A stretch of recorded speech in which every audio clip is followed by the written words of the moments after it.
ವಿಜಯನಗರ ಜಿಲ್ಲೆಯ ಹೊಸಪೇಟೆ ತಾಲೂಕಿನ ಹಂಪಿಯ ಶ್ರೀ ವಿರೂಪಾಕ್ಷ ದೇಗುಲದ ಆನೆ ಲಕ್ಷ್ಮಿಯನ್ನು ಕೊನೆಗೂ ಕೋಲಾರಕ್ಕೆ ಸ್ಥಳಾಂತರ ಮಾಡಲಾಗಿದೆ.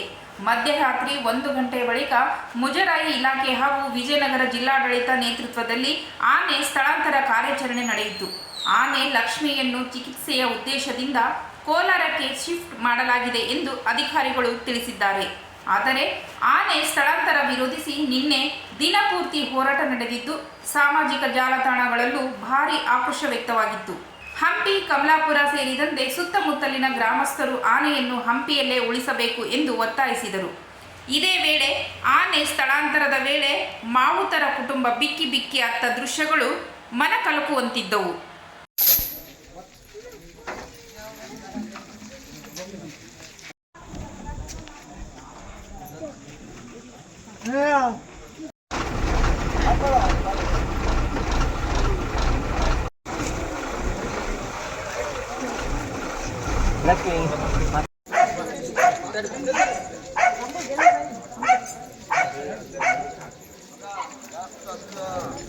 ಸರಿ ಬರ್ರಿ